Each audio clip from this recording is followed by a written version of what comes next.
Hello बच्चों, कैसे हैं आप? बढ़िया एकदम। मैं मैं राम लक्ष्मण परशुराम संवाद जो कक्षा 10 के पाठ्यक्रम में है उस पे 6 वीडियो बना रही हूँ। और आज जो है ये दूसरा भाग है। तो चलिए शुरू करते हैं आज का अंश। और मैं हूँ अर्चना श्रीवास्तव, आप देख रहे हैं।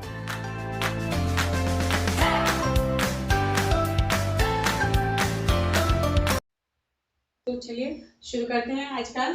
लखन कहा हंसी हमरे जाना। देखिए इसको ये चूंकि चौपाई और दोहे में है तो इसको मैं बताऊंगी कि किस किस तरह इसको पढ़ते हैं। पढ़ने का ढंग कहाँ कैसा है, पढ़ के बताती हूँ। लखन कहा हंसी हमरे जाना, सुनहु देव सब धनुष समाना। काछति लाभ जून धनु तोरे, देखा राम नयन के भोरे।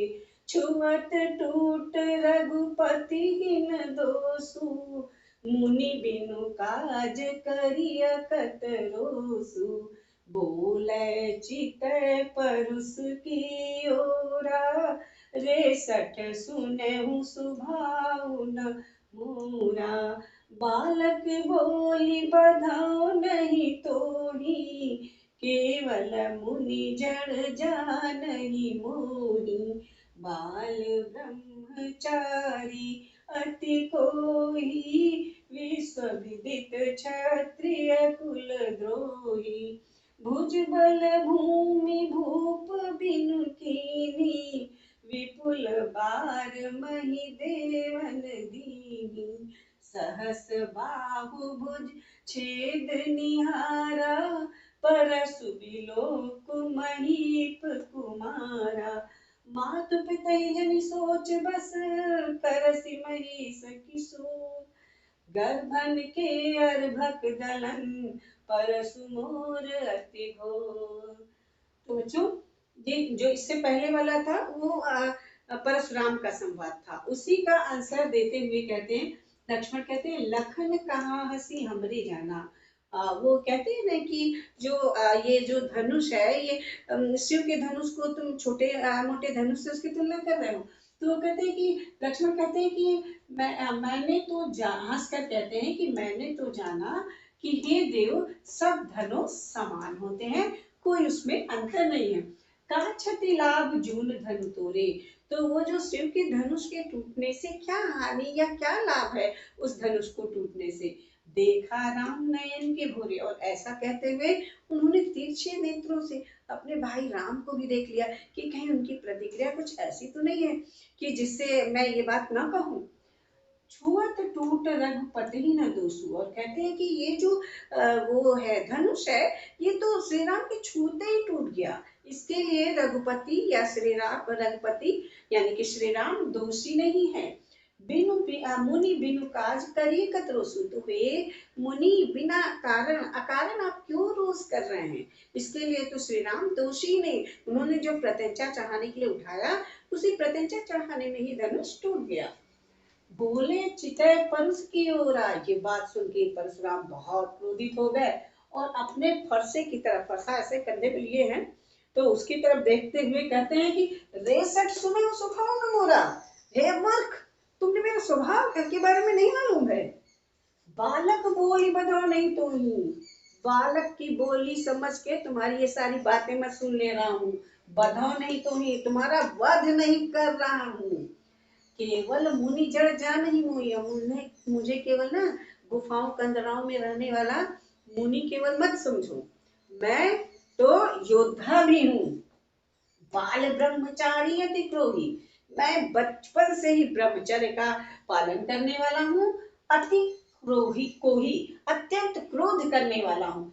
विश्व विदित क्षत्रिय कुलद्रोही, और पूरा विश्व जानता है कि मैं क्षत्रियों के कुल का द्रोह करने वाला हूँ, यानी क्षत्रियों के वंश को समूल नष्ट करने वाला हूँ। भुजबल भूमि भूप बिन कीन्ही, विपुल बार मही देवन दीनी। मैंने इन भुजाओं के बल पर भूमि भूप बिन कीन्ही, ये जो भूमि को, इस धरती को राजा के विहीन कई बार कर दिया, विपुल बार अनेक बार कर दिया। मही देवन दीनी। और मैं जब उन्हें जीत जाता था ना तो उसका भोग नहीं करता था, उसका राजा नहीं बन जाता था, बल्कि वो जो धरती जीत के देवताओं को दे देता था। सहस बाहु भुज छेद निहारा, परस बिलोक मही कुमारा। हे राजा के कुमार लक्ष्मण, मेरे फरसे को देखो, इसमें सहस बाहु एक व्यक्ति था जो इनका शत्रु था, उसकी 1000 बाहें थी। तो उन्होंने बताया कि इस मेरे फरसे ने सहस्रबाहु के हजारों बाहों को छेद डाला है, काट डाला है, इस मेरे फरसे को देखो। कहने का तात्पर्य है कि तुम भी इससे बच नहीं पाओगे अगर तुम मेरे साथ मेरी कुछ अवज्ञा करोगे, अवहेलना करोगे तो। मातु पिता ही जनी सोच बस, कर सी महिष किशोर, गर्भन के अर्भक दलन परसु मोर अति घोर। और साथ ही वो अपने फरसे की एक और विशेषता बताते हैं और कहते हैं कि माता पिता ही जनी सोच बस, हे लक्ष्मण, मैं तो तुम्हारे बारे में नहीं सोच रहा हूँ, तुम्हारे माता पिता के बारे में सोच रहा हूँ, इसलिए तुम्हारा वध नहीं कर रहा हूँ। नहीं तो गर्भन के अर्भक दलन, ये परस मोर अति घोर, ये जो मेरा फरसा है ये अत्यंत घोर युद्ध करने वाला है। कैसे युद्ध करता है? जो क्षत्रिय अपने माँ के गर्भ में रहते हैं उनको भी, उनका गर्भ में रहने वाले क्षत्रियों का भी दलन मतलब नाश कर देता है, उनको मार डालता है। चलिए एक बार और मैं इसको संक्षेप में इसका बताऊं। लक्ष्मण ने हंसकर कहा कि हे देव, मैंने सोचा कि सारे धनुष समान हैं और इस धनुष के टूटने से क्या लाभ या धनुष है। ऐसा कहते हुए राम को उन्होंने अपने तिरछे नेत्रों से देखा, छुअट टूट और कहा कि इस धनुष के टूटने में श्री राम का कोई दोष नहीं है, इसलिए हे मुनि, बिना कार्य के क्यों आप रोष करते हैं, बिना कारण के क्यों गुस्सा करते हैं। बोल ये सुनकर परशुराम जी अपने फरसे की ओर देखते हुए बोले, हे मूर्ख, तुम मेरे स्वभाव को नहीं जानते हो क्या? मैं बालक की बोली समझकर तुम्हारी सारी बातें सुन ले रहा हूँ, तुम्हारा वध नहीं कर रहा हूँ, लेकिन तुम मुझे जड़ मुनि ही मत जानो, बल्कि मैं तो बाल ब्रह्मचारी हूँ, अत्यंत क्रोधी स्वभाव का हूँ। विश्व विदित और सारा संसार जानता है कि मैं क्षत्रिय कुल का द्रोह करने वाला हूँ। मैंने अपने भुजाओं के बल से इस भूमि को राजा के विहीन कर दिया था, एक बार नहीं विपुल बार, अनेक बार करके, और इस धरती को देवताओं को दे दिया था। सहस्रबाहु मेरा जो शत्रु है उनकी भुजाओं को मैंने इस फरसे से छेद डाला है। इस फरसे को हे राजा के कुमार तुम देखो। मातु पिता ही जन सोच बस तुम्हारे इस माता पिता के बारे में सोच कर के कारण हे राजा के किशोर, मैं तुम्हें मार नहीं रहा हूँ, नहीं तो ये मेरा जो फरसा है गर्भ में रहने वाले क्षत्रियों का भी नाश कर देने वाला है। तो बच्चों, आज के इस अंश का अर्थ तो यही खत्म हुआ, लेकिन मैंने आपको बताया था अपने पिछले वीडियो में कि इसमें 2 प्रकार के क्वेश्चन आते हैं, एक इसके अर्थ से संबंधित आते हैं, एक इसके काव्य सौंदर्य से आते हैं। तो काव्य सौंदर्य के बारे में भी मैंने बताया था कि काव्य सौंदर्य के 2 पार्ट होते हैं, एक होता है भाव पक्ष और एक होता है कला पक्ष।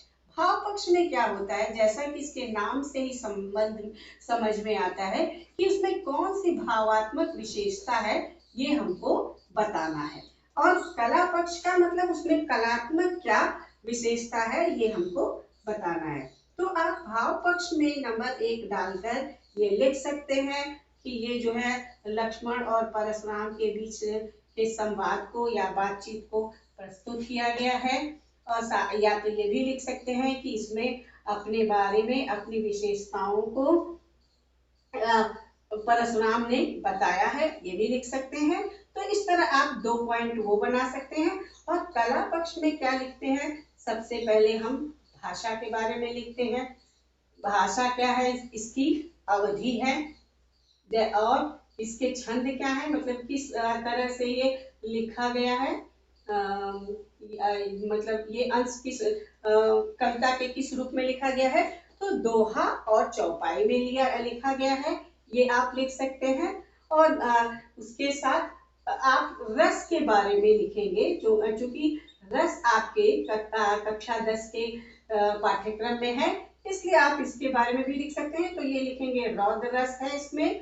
और इसके बाद चलिए कुछ अलंकार हम लोग खोज लेते हैं, मैं आपकी सहायता करती हूँ। ठीक है, यहाँ पे है रौद्र रस भी मैं लिख देती हूँ कि आपको आसानी हो। ठीक, अब चलिए अलंकार खोजते हैं, जो कि आप लोगों ने कक्षा 9 में पढ़ा भी था इसको। देखिए, लखन कहा हंसी हमरे गाना का हंसी और हमरे में ह की आवृत्ति हुई है, इसलिए यहाँ अनुप्रास अलंकार है। सुनहु देव सब धनुष समाना, इसमें कुछ खास नहीं दिख रहा है। काछति लाभ झुंझन तुरे, देखा राम नयन के भोरे, चुवट टूट रघुपति न दोसु, मुनि बिनु। मुनि बिनु में भी देखिए नौ नौ की आवृत्ति है, यहाँ पे भी अनुप्रास अलंकार है। और काज करिय कर्त में भी अनुप्रास अलंकार है। बोले चितय परुष्टि ओरा, रेसठ सुने हूँ स्वभाव में भी अनुप्रास सौ की आवृत्ति है। और बालक बोल में भी यहाँ पे भी ब की आवृत्ति है। और जड़ जानही में भी ज की आवृत्ति है। भुज बल भूप भूप भूमि और भूप में भी है। विपुल बार में मही देवन देवी, सहस बाव भुज छेद निहरा, परस्पुलोक मही कुमारा। और मतलब इसमें केवल अनुप्रास अलंकार ही मुख्यतया दिख रहा है। तो इस तरह भाव पक्ष में आप 2 पॉइंट बना सकते हैं, एक परशुराम के आधार पे और एक लक्ष्मण के आधार पे। और कला पक्ष में आपको ये 4 चीजें लिखनी है, 3 मैंने लिखी है, चौथा है ये अलंकार। आप अलंकार ढूंढ के सारे अलंकारों का नाम और कहाँ कहाँ है ये आप लिखेंगे। आज का ये अंश यही शुरू खत्म होता है। पढ़ते रहिए, देखते रहिए।